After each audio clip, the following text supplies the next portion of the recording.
మన ప్రభు అయిన యేసుక్రీస్తు నామములో అందరికీ ఈ ఉదయకాల సమయంలో శుభాభివందనములు తెలియజేసుకుంటూ ఉన్నాను. ఈ దినం దేవుడు మనకిచ్చిన ఒక నూతనమైన వాగ్దానం, అది సామెతలు 22వ అధ్యాయము 4వ లేఖనము. యెహోవా యందు భయభక్తులు కలిగి ఉండుట వినయమునకు ప్రతిఫలము.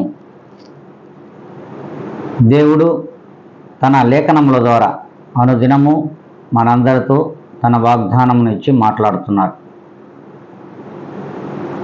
ప్రభు అయిన యేసుక్రీస్తునందు ఎవరు భయభక్తులు కలిగి ఉంటారో అట్టి వారు మరి వినయము కలిగిన వారుగా, మరి వినయ విధేయతలు కలిగిన వారుగా కూడా ఉంటారని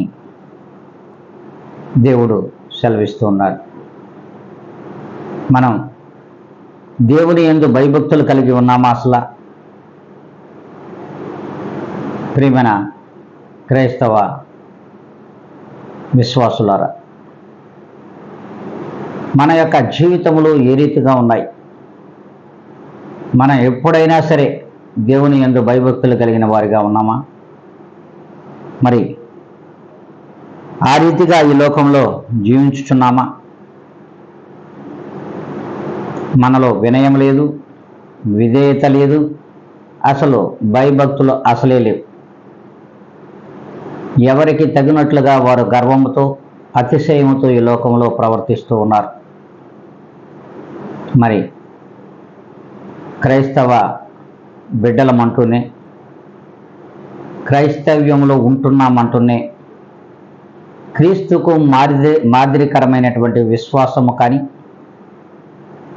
క్రీస్తు మీద ఎట్టి విశ్వాసం మనం చూపిస్తున్నాం, ఆ క్రీస్తును పోలి ఏ రీతిగా మనం నడుచుకుంటున్నాం?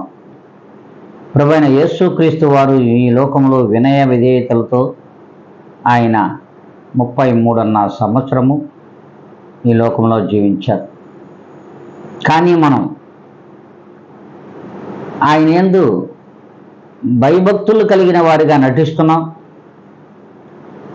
మరి భయభక్తులు కలిగిన వారిగా మరి ఆయన యొక్క మందిరములలో నటిస్తూ జీవిస్తున్నాం. అట్టి నటనాపరమైన జీవితాలు దేవునికి ఇష్టం లేదు. ఎప్పుడైతే భయభక్తులు కలిగిన జీవితాలుగా ఈ లోకంలో మనం జీవిస్తామో అది వినయమునకు ప్రతిఫలము అని అంటున్నాడు. మరి అట్టి వినయము కలిగిన వారిగా మనం ఉన్నామో లేదో ఒక్కసారి ఆత్మ పరిశీలన చేసుకోండి. మరి ఈ దినమైనా నుండైనా సరే భయభక్తులు కలిగిన వారుగా ఉందాము అనుకున్నట్లే అందరూ తలలో వంచండి, కళ్ళు మూసుకొని ప్రభు యొక్క ప్రార్థనలో ఏకీభవించాలని ప్రభువు పేరిట అందరికీ మనవి చేసుకుంటూ ఉన్నాను. మహాగణుడ, పరిశుద్ధాత్మ దేవుడా, పరిపూర్ణుడ, కృపా సత్య సంపూర్ణ, ఈ ఛానల్ వీక్షించుతున్న ప్రతి ఒక్కరిని కూడా, ప్రతి విశ్వాసిని కూడా మీ చేతులకు అప్పగించుకుంటున్నా. ప్రతి బిడ్డ హృదయ తలంపులను మార్చి ఈ యందు భయభక్తులు కలిగిన వారిగా వారిని జీవింపచేయమని, అట్టి విశ్వాసులందరినీ కూడా మీరే మార్చుకోమని, వారిపై మీ ఆత్మలను కుమ్మరించమని బ్రతిమలాడుకుంటూ నన్ను నేనుగా మిక్కిలిగా తగ్గించుకొని యేసుక్రీస్తు యొక్క గొప్ప ఘనమైన నామములో అడిగి వేడుకొని ప్రార్థిస్తున్నాను మా తండ్రి. ఆమేన్.